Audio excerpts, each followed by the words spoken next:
स्नेहा बहू, हमारी चाय कहाँ है? जीजी भी बैठी है इंतजार में, सासू ने कहा। भाभी, मेरा सूट प्रेस किया आपने? ननद चिल्लाई। अरे भाभी, ये क्या नाश्ता बना दिया? मुझे तो आलू के पराठे खाने थे, देवर बोला। मेरी ब्लू वाली शर्ट का बटन टूट गया है, आकर लगा दो, पति बोले। चारों तरफ से परिवार वालों की आवाज़ सुन स्नेहा ने रसोई में साड़ी का पल्ला कमर में खोसा और तेजी से हाथ चलाने लगी। बेटी पीहू का लंच तैयार कर रही थी, उसे बस स्टॉप पर छोड़ना भी जाना था। ये लीजिए माँ जी, आप लोगों की चाय बिस्किट। दीदी, आपका सूट प्रेस नहीं कर पाई, दूसरा पहन लीजिए। भैया, आज जरा देर से उठी थी तो सादा पराठा और दही अचार ही है।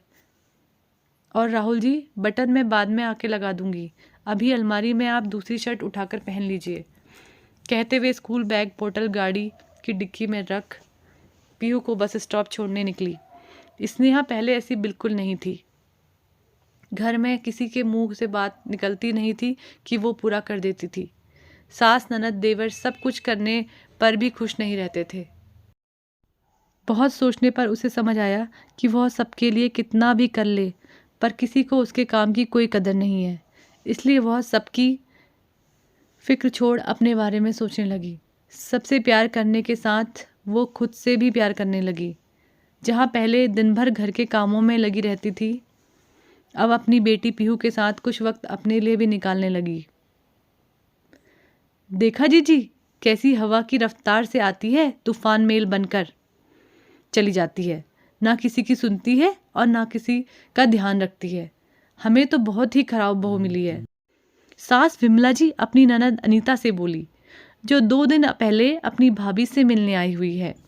हाँ अनीता बुआ, भाभी तो कोई काम कर ही नहीं पाती है। एक सूट प्रेस करने को बोला था, इतना भी नहीं होता। देवर गौरव भी कहाँ कम था, वह भी ठुनकते हुए बोला, पहले तो हमारी फरमाइशें सब पूरा बना दिया करती थी, मगर अब घर में घास फूस खाने जैसा मिलता है। मुझे तो समझ नहीं आता, घर में रहकर आखिर ये करती क्या है? पति राहुल भुनभुनाते हुए बोले, पहले तो मेरा सामान हाथों में देती थी, अब कहती है खुद ढूंढ लो। और ऐसी पत्नी होती है भला? मैं तो तंग आ गया हूँ। शाम होते होते तो दुनिया भर के दर्द जग जाते हैं मैडम के। सर में दर्द, कमर दर्द, कभी पैर दर्द, कभी भी खुश नजर नहीं आती। ऐसी शक्ल बनाकर रखती है घर में जैसे जेल खाने में कैद हो।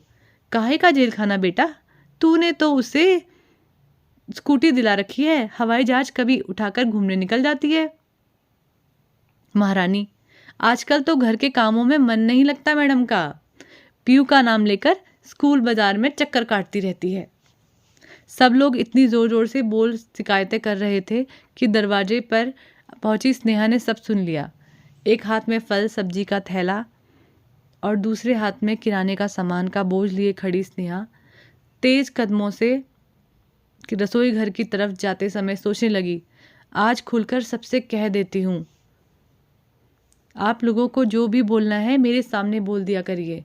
ये पीठ पीछे इतनी बुराई करने से हासिल क्या होता है? मगर उसके माता पिता के दिए संस्कार उसे हमेशा रोक दिया करते, बेटा ससुराल में व्यवस्थित होने के लिए समय लगता है, मगर कितना समय? एक सवाल हमेशा उसके जहन में खड़ा रहता, जिसका जवाब किसी के पास नहीं। उसे देखते ही हाल में चुप्पी छा गई। सभी लोग अपने अपने काम में व्यस्त हो गए। आखिर उनका तो ये रोज का ही था।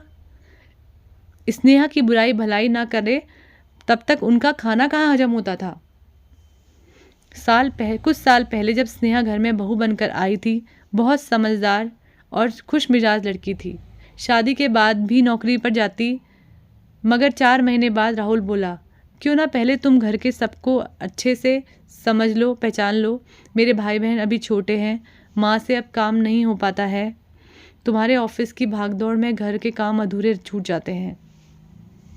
कोई खुश नहीं रहता। कुछ दिन ब्रेक लेकर देख लो।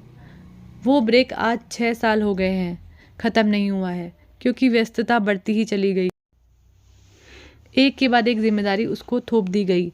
घर के सारे सदस्य आराम फरमाने लगे और वो अकेली घर के सारे काम संभालने लगी। फिर पीहू के बाद तो करियर का फुल स्टॉप लग गया। देखो जीजी कैसे काम से जी चुराती है, जब तक 4 बार आवाज़ ना लगाओ सुनती नहीं। अरे भाई ससुराल में तो ससुराल की तरह ही रहा जाता है। क्या हो गया जो ननद देवर ने 2-4 काम कर दिए। पति का काम तो पत्नी को ही कर देखना होता है। सास की सेवा तो बहू का फर्ज है, उसमें कौन सी नई बात हो गई।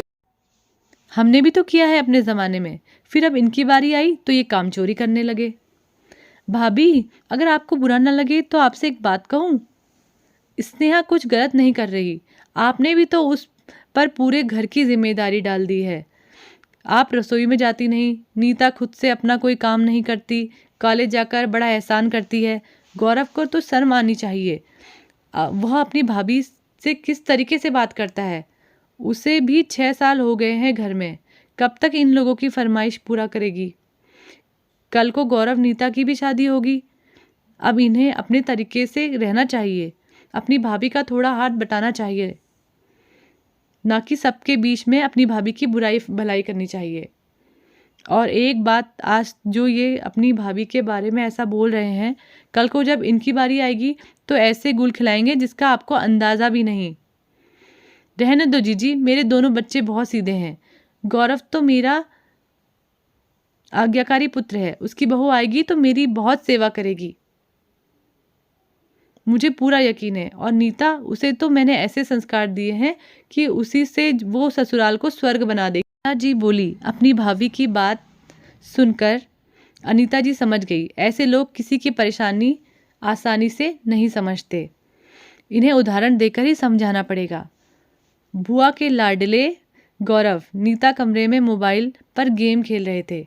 दोनों को ही अपनी बुआ पर बड़ा यकीन था, इसलिए दोनों अपने मन की हर बात अपनी प्यारी बुआ से शेयर कर देते। बुआ ने बड़े प्यार से दोनों की तरफ आम लस्सी का गिलास बढ़ाते हुए कहा, ये लो तुम्हारे लिए खास बनाई है। वाह बुआ, आप तो सब जानती हो, क्या मस्त लस्सी है।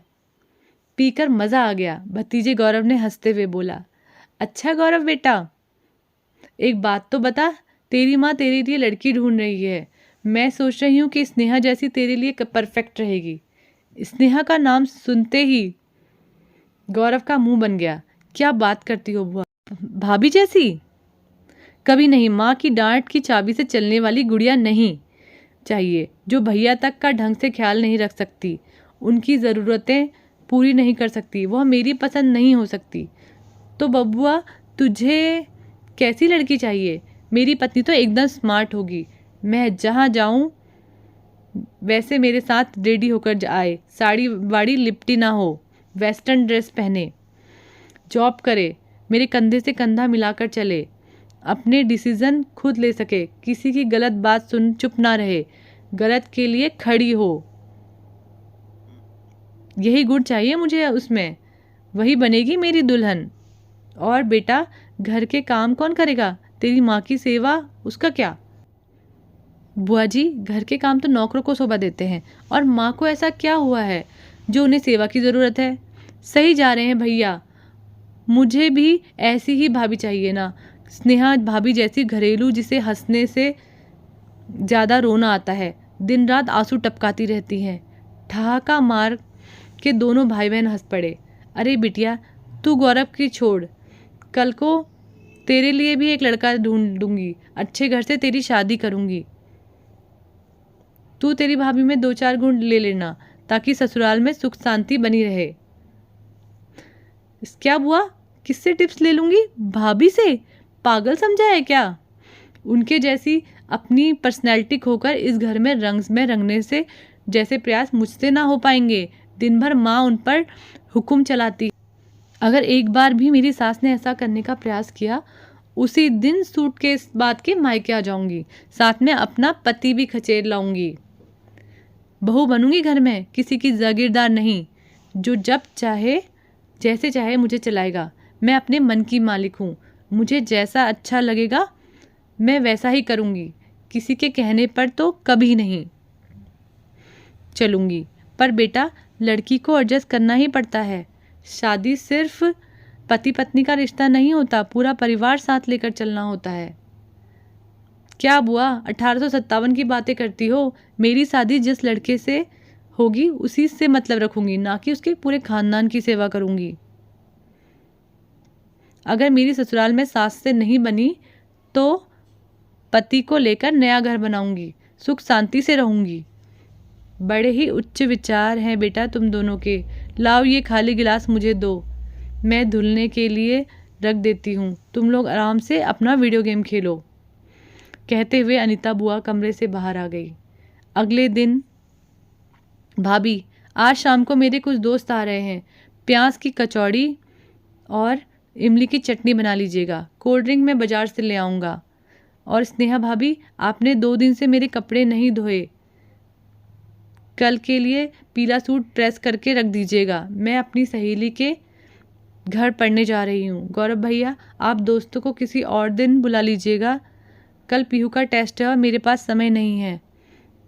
और नीता दीदी आप भी अपना सूट खुद ही प्रेस कर लीजिएगा, शायद मुझे देर हो जाएगी। स्नेहा की बात सुन विमला जी बोली, बहू ये क्या बदतमीजी है, तुम्हें तो हर काम टालना होता है। गौरव के दोस्त आ रहे हैं, कुछ अच्छा तो बनाना ही पड़ेगा। नीता तुम्हारी ननद है, उसका थोड़ा काम तो कर दोगी, घिस नहीं जाओगी। पास में बैठा राहुल बोला, ऐसा भी क्या काम है, वह दोनों बोल रहे हैं कर दो। अपने पति की बात सुन स्नेहा बेबस सी खड़ी ही थी कि अनीता बुआ बोली, तुम सब लोगों को शर्म नहीं आती? अपना सारा काम स्नेहा पर थोप देते हो और उसे अपना और अपने बच्चे का भी ख्याल रखना है। क्या वो सारा दिन तुम लोगों की गुलामी करती रहेगी? और राहुल क्या बच्चे लगा रखा है? तेरे भाई बहन छोटे बच्चे नहीं हैं, बड़े हो गए हैं, उन्हें अपनी जिम्मेदारी स्वयं उठानी चाहिए। तब राहुल बोला, बुआ जी ये घर की बहू जो भी काम करती है वो गुलामी नहीं हो, आखिर ये घर उसका भी है, काम तो करना ही पड़ेगा। बेटा राहुल कहीं ना कहीं स्नेहा से ऐसे हालात के जिम्मेदार तुम हो, तुमने कभी उसे इज्जत ही नहीं दी, इसलिए घर वाले भी उसकी कद्र नहीं करते। वैसे भी ससुराल में पति से ही पत्नी की कदर होती है, पति कद्र करता है तो कभी ऐसा कभी नहीं होता। अच्छा चलो आज तुम्हारा ये वहम मिटाती हूँ मैं। तुम अपनी पत्नी से इतना एक्सपेक्ट करते हो मगर कभी अपने भाई बहन और माँ को गलत नहीं समझते। लो सुनो, बुआ जी ने फ़ोन में हुई रिकॉर्डिंग चालू कर देती हैं, उनके गौरव और नीता के बीच हुई सारी बातें सबके सामने आ जाती हैं। फ़ोन की रिकॉर्डिंग सुन गौरव और नीता के होश उड़ गए, दोनों एक दूसरे का मुंह देख ही रहे थे कि अनीता जी बोली, भाभी आपने अपनी बहू से इतनी उम्मीदें लगा रखी हैं कि वह पूरे घर को अपने कंधों पर उठा ले, मगर आप जानती हैं आपका बेटा और आपकी बेटी कितने उच्च विचार रखती हैं।